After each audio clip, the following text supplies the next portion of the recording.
política, né, no nosso país. Estamos aí às vésperas das eleições e nesse momento precisamos estar preparados, mais conscientes da nossa responsabilidade e como cidadãos do reino, como nós pensamos a respeito da política. Então, nós vamos discutir aqui algumas coisas ligadas à nossa identidade. Nós já estamos falando isso de uma certa forma com os catecúmenos, mas nós vamos falar um pouquinho mais aqui com vocês, e aqui a gente vai ter mais tempo para desenvolver outros conceitos que a gente não tem tempo de desenvolver durante o domingo. Eu gostaria que nós entendêssemos dois momentos específicos da carta de Paulo aos Efésios. Primeiro no capítulo 2 da carta de Paulo aos Efésios. Nós vamos para os versos de 8 a 10, a concretização desse raciocínio a respeito da salvação, e depois nós vamos para o capítulo 4 e vamos ler o verso 28. Vamos sim. Efésios capítulo 2, versos de 8 a 10. Efésios 2, de 8 a 10.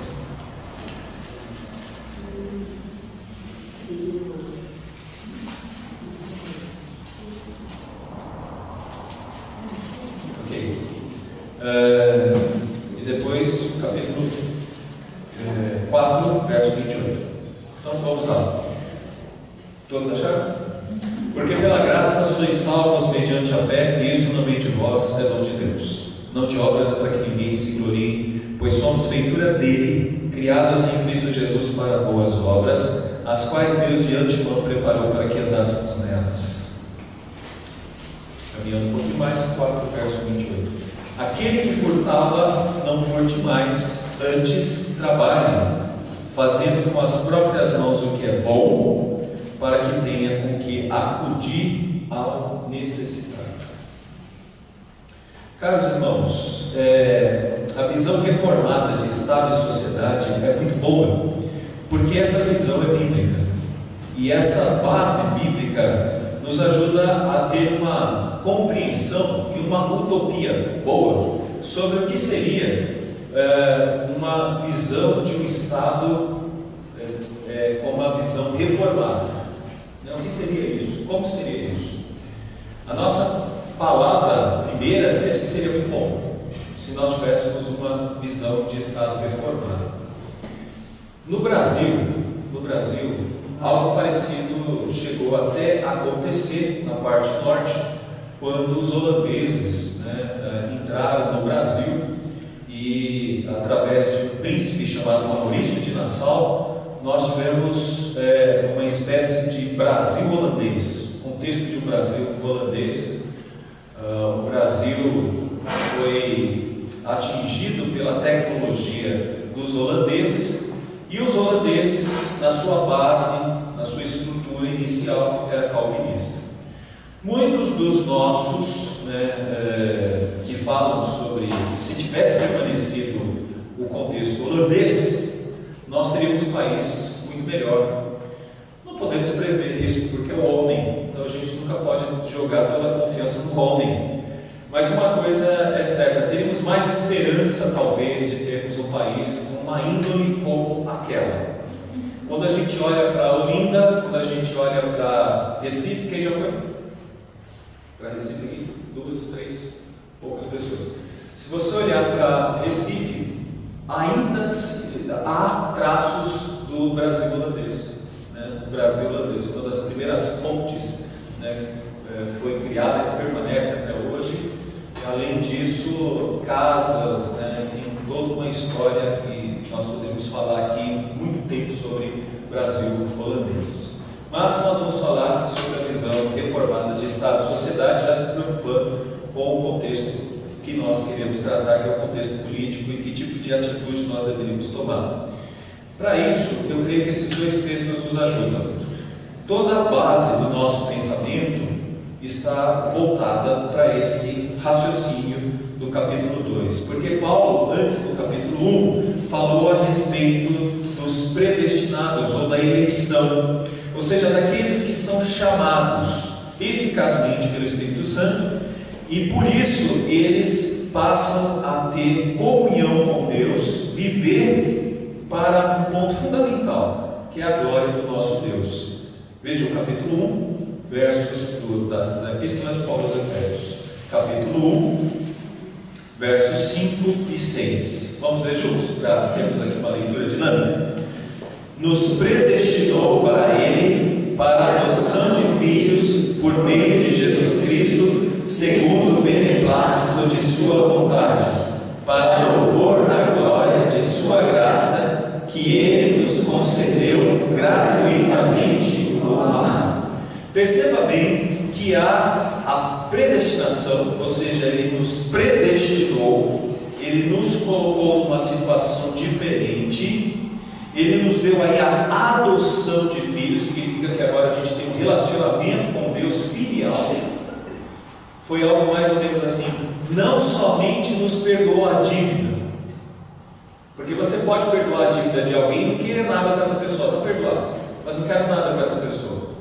Além de perdoar, Ele ainda nos faz íntimos como filhos, adotando-nos para Ele.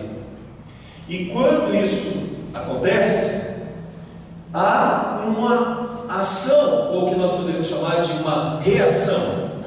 Ação e reação, ou ação e o efeito. Qual é o efeito, diz o verso 6? Para louvor da sua glória. Então, o objetivo de um crente viver, de estar nesse mundo, de fazer parte dessa história do mundo, é que ele viva para. Não é ele viver com uma vida sem objetivos, mas ele vive com objetivo. Com objetivo. Ele tem uma missão, ele assimila uma missão, ele assimila um compromisso. Esse compromisso é um compromisso de gratidão e não um compromisso que seria, por exemplo, de medo. Vamos pegar a visão de adoção. Eu espero que todos tenham uma boa experiência com os pais aqui. Geralmente a gente pode encontrar um ou outro que não teve uma boa experiência com o pai, porque como nós falamos dos holandeses, são homens e homens nos decepcionam.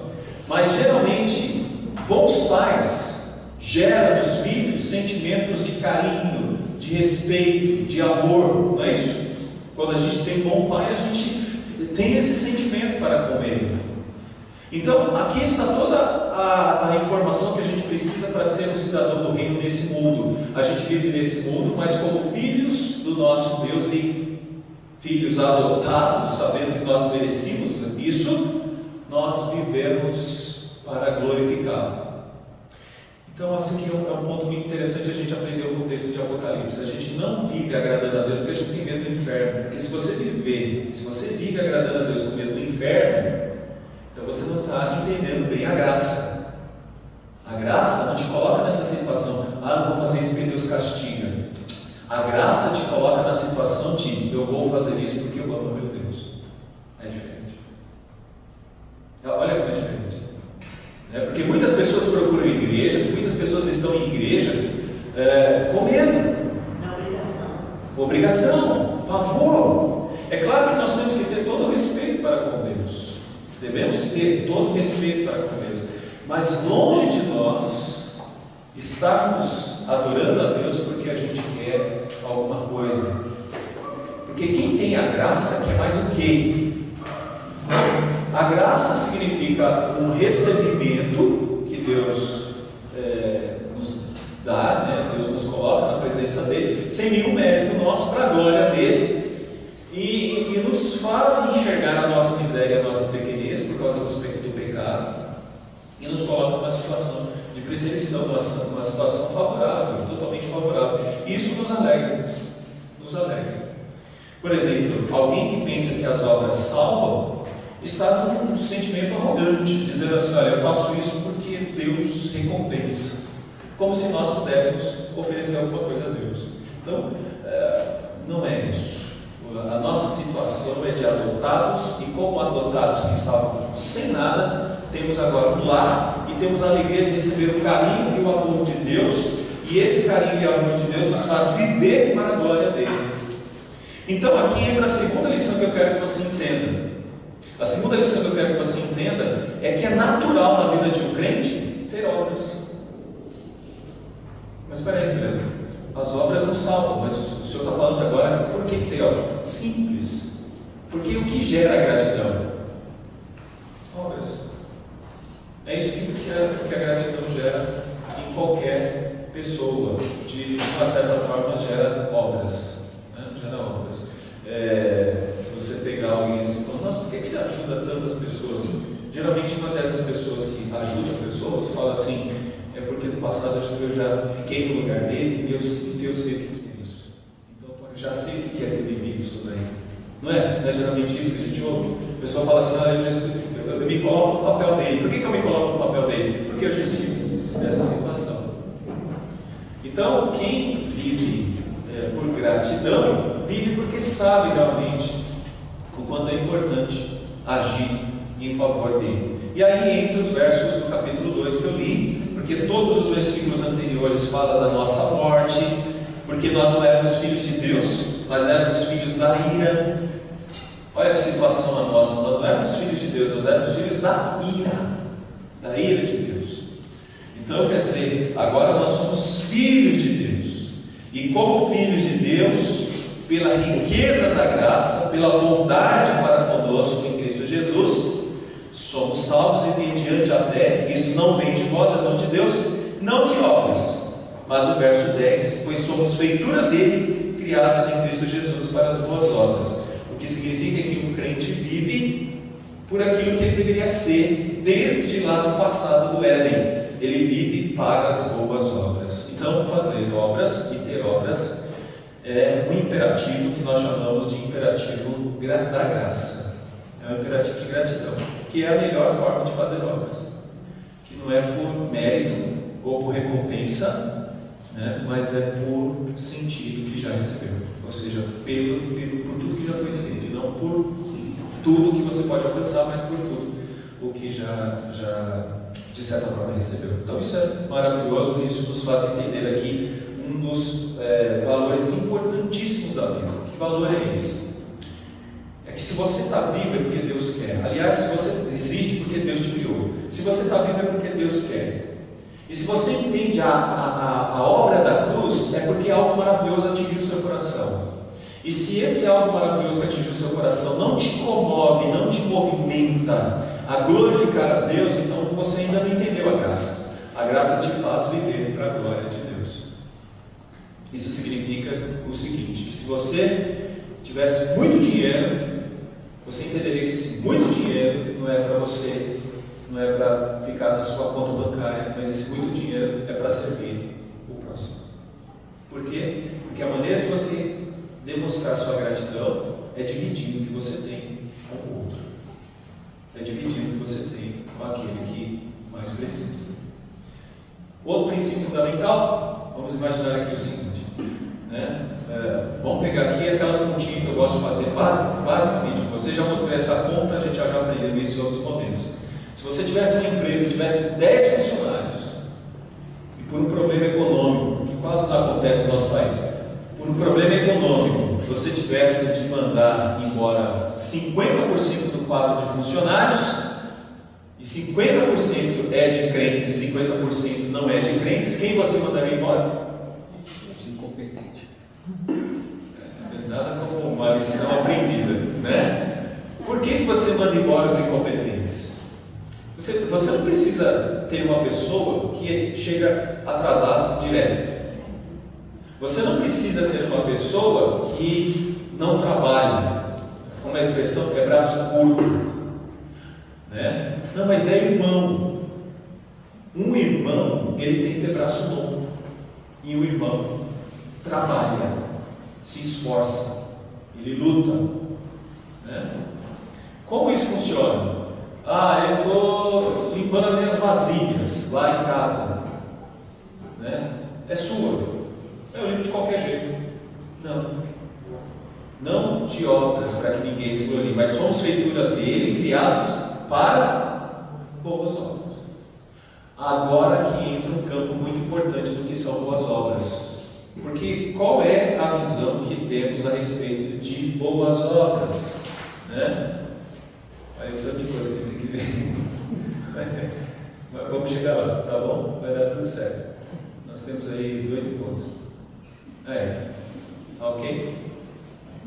Essa é a visão que algumas pessoas têm de boas obras. Um pastor no púlpito e pregando, está na igreja também. Aí boas obras é tudo que está ligado à igreja. Nada contra quem está no coral, não. Né? Está no coral, não é nada contra quem está na diretoria, viu? Da sociedade. Está na diretoria, né? Boas obras para nós não são tão somente estas. Boas obras são aquelas que a gente leva. E dentre tantas coisas que a gente tem ali nas profissões arroladas, nós temos a dos políticos, que também deveriam estar naquele grupo ali, entendendo que todas as vocações são iguais perante Deus e servem para glorificar a Deus. Aí eu vou para o outro texto que diz assim, olha só o verso 28 do capítulo 4. Aquele que furtava não furte mais, antes trabalhe. Olha aí, boas obras. Trabalhe, boas obras. Trabalhe fazendo com as próprias mãos o que é bom, para que tenha com que acudir aos necessitados. Com as próprias mãos. Aí a terceira lição que eu quero que todos nós aqui entendamos, né? A melhor forma que você produza, agora produza para o necessitado.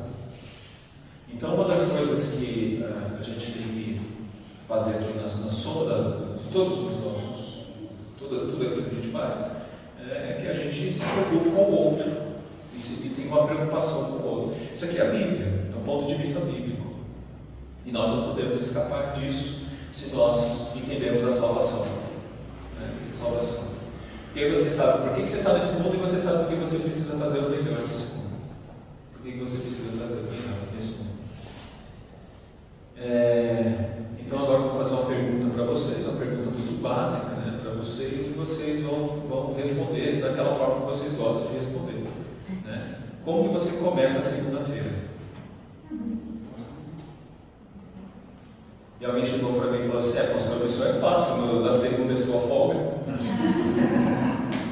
Não, na segunda eu dou aula de manhã, lá no JPC, né?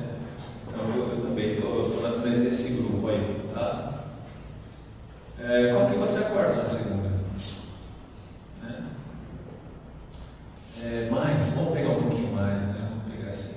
Como que você encara, por exemplo, uma vasilha de louça, uma vasilha, uma pia com louça? Como que a gente encara, por exemplo, o fato de ter que estudar para uma prova em Nicolas?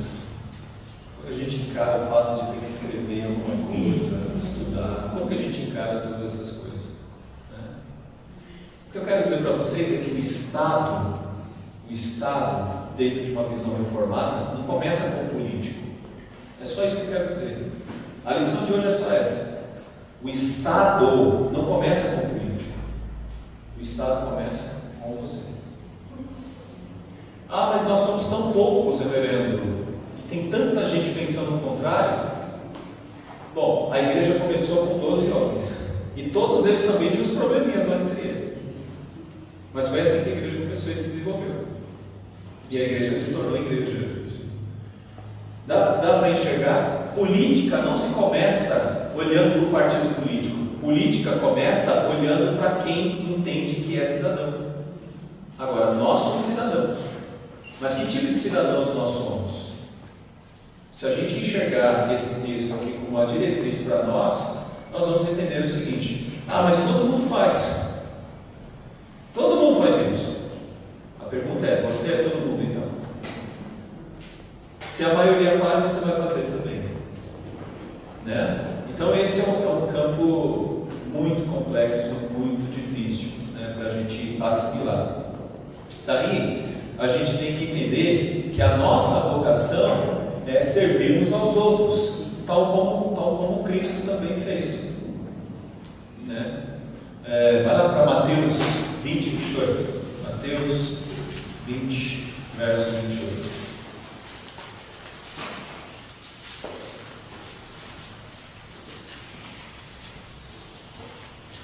Vamos ler todos juntos para a gente pegar bem isso?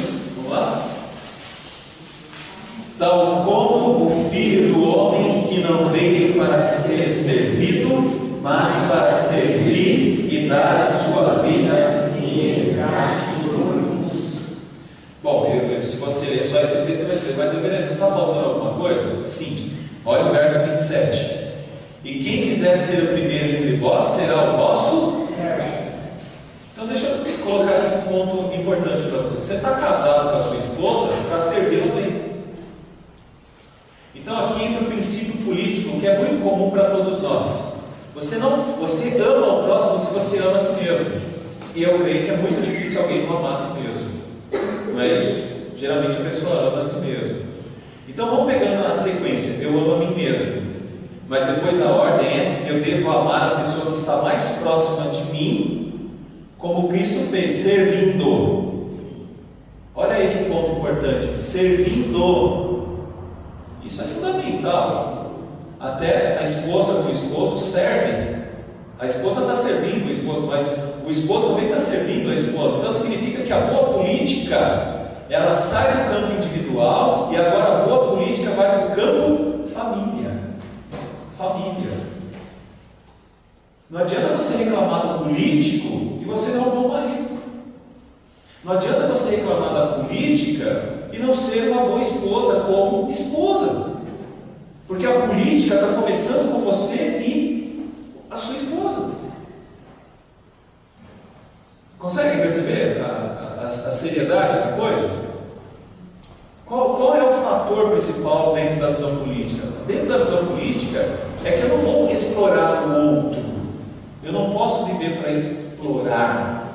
Essa questão de explorar alguém faz parte daquele texto que a gente vê, que rouba do outro. Um filho não nasceu para explorar o pai. Ele nasceu para servir o pai. Tal como o pai nasceu para servir o filho. Mas nessa visão mútua de serviço é que a gente consegue ter uma harmonia do plano de Deus. Só que quem vai cumprir isso no sentido de gratidão e não no sentido de mérito para ganhar alguma coisa é alguém que foi atingido pela graça. Por quê? Porque nós fomos revestidos do novo homem. Vai para Efésios, lá no texto de Efésios, verso 17, perdão, 4. Efésios 4, 17. Isto, portanto, digo e no Senhor testifico, de que não mais andeis como também andam os gentios, na vaidade dos seus próprios pensamentos. Olha que interessante isso. Vaidade. Esse é um grande problema nosso, né? O filho do outro é bagunceiro, o nosso é imperativo. O 18 também. Não é? O meu é melhor do que o do outro. E eu estou numa competitividade para demonstrar que eu sou melhor do que o outro. O texto aqui está dizendo que isso é vaidade. Os gentios andam numa competitividade. Eu quero ganhar muito para dizer para o outro: olha o que eu tenho. O seu Miguel, que era um irmão que não faltava aqui nos estudos de quarta-feira, ele fazia questão de dizer, né? A pessoa gasta o que não tem para mostrar para quem não quer ver, né? É uma coisa do tipo vaidade, né? De dizer: ó, tá vendo? Eu sou superior. Esse campo não existe mais. Obscurecidos de entendimento, alheios à vida de Deus por causa da ignorância que vive pela dureza do seu coração, os quais, tendo tornado-se insensíveis, se entregaram à dissolução para com avidez cometerem toda sorte de impurezas. Ou seja, a vaidade faz com que a gente queira cometer toda sorte de impurezas. Porque você não quer sair por baixo, você quer sempre estar por cima. Lembre-se que os discípulos tinham uma coisa que era maior deles. Eles tinham essa visão. E Jesus vai dizer: no reino não é assim. No reino maior é aquele que serve. É aquele que serve. E ele vai dizer assim: se é que de fato tendes ouvido e nele fostes instruídos segundo a verdade de Jesus, no sentido de que, quanto ao trato passado, vos despojeis do velho homem que se corrompe segundo a concupiscência do engano, e vos renoveis no espírito do vosso entendimento. Sabe o que Jesus está dizendo, o que Paulo está dizendo aqui? Que Jesus nos redimiu para nós sermos um ser humano mais próximo daquele ser humano criado perfeitamente antes do pecado. E para que a gente seja assim, não podemos ser ambiciosos e querer alcançar coisas tão somente para nós. Devemos ter um olhar de serviço. Pense um político desse jeito. Bom, na Europa, para ser político, se você tem uma outra função, em alguns países da Europa, considerados mais de linha reformada, ou que sobrou da reforma, um político, se por exemplo é um dentista, ele vai ter uma espécie de jeton, né? Ou seja, se ele ganhava 3 mil reais como dentista, e ele vai trabalhar como vereador, então metade do tempo agora ele está gastando como vereador. Então ele fica metade do tempo trabalhando como dentista e metade do tempo como trabalhador. O Estado paga metade do tempo dele, e não mais do que ele deve ganhar. Ou seja, a política não pode ser compreendida como trampolim para a riqueza, mas a política deveria ter sido compreendida como um serviço ao outro. Essa seria a melhor forma. Político que tem como objetivo não enriquecer, mas que tem como objetivo servir, ajudar o povo. Um tio em Borborema, ele era vereador para ajudar a comunidade. Sim. Ele tinha experiência aí, né? Então, eu acho isso muito bom. Eu acho que nós muitas vezes poderíamos entender um pouco da nossa posição nisso, né? É muito difícil, né? Muito difícil, mas isso começa em pequenos passos. E muitas vezes pequenos espaços na reunião do condomínio mesmo. Você está participando ali da reunião do condomínio e está procurando ajudar de alguma forma.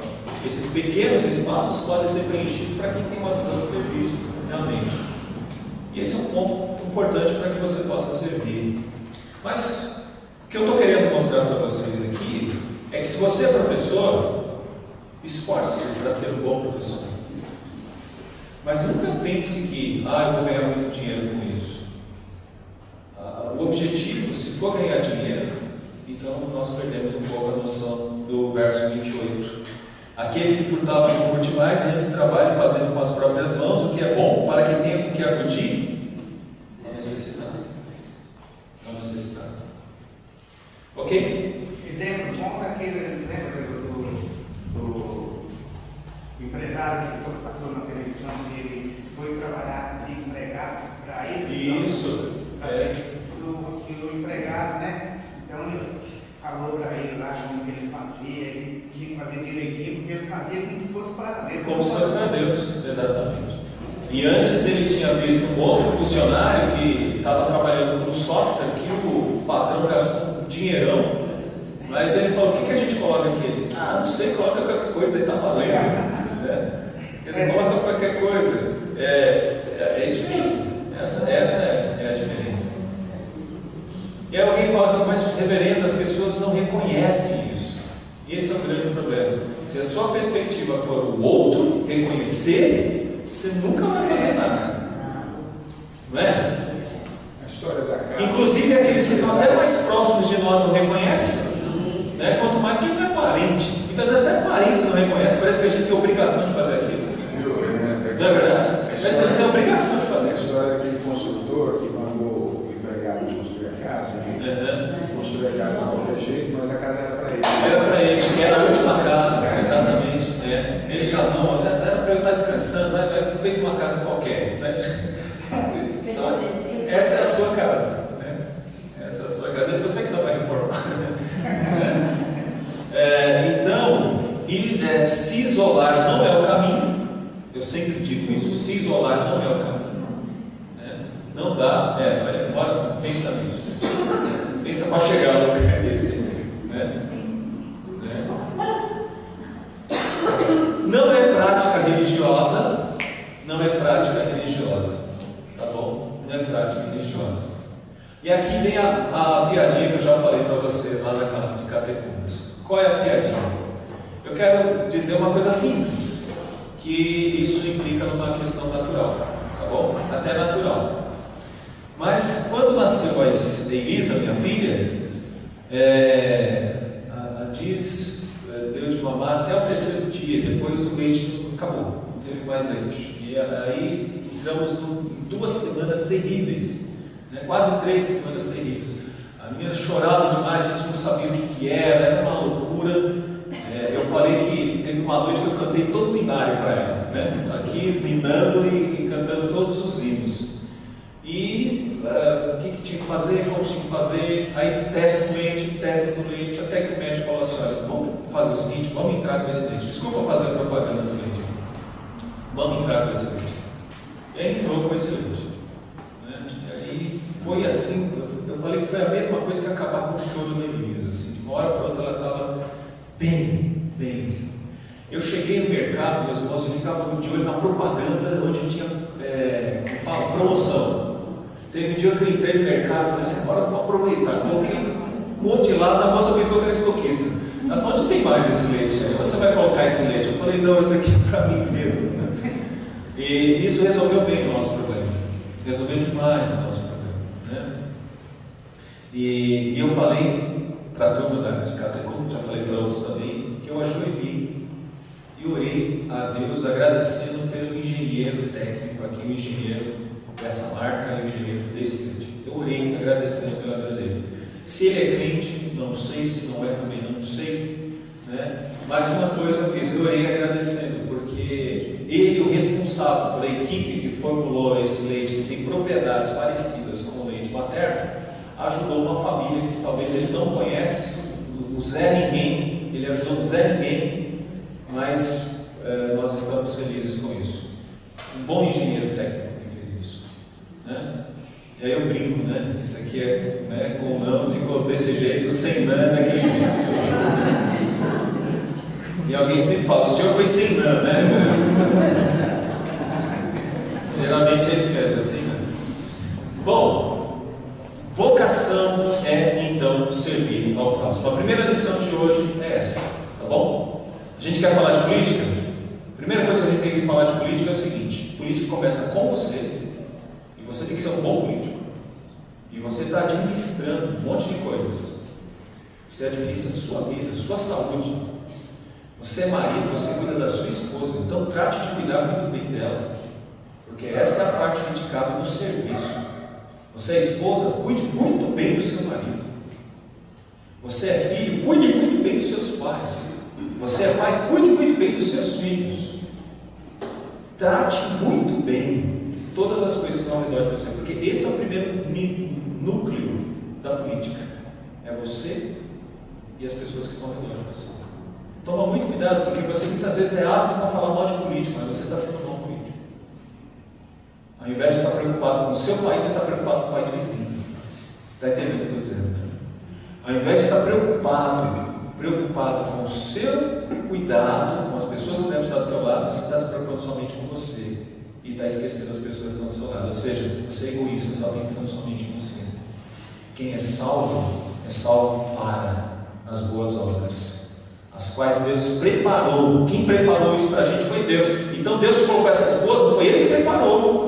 Deus te colocou as atividades que você tem, foi Deus que te preparou para essas. O curso que você está fazendo, as atividades que você está fazendo, Deus que preparou para você. Então faça da melhor maneira possível, porque não é para você, é para Deus.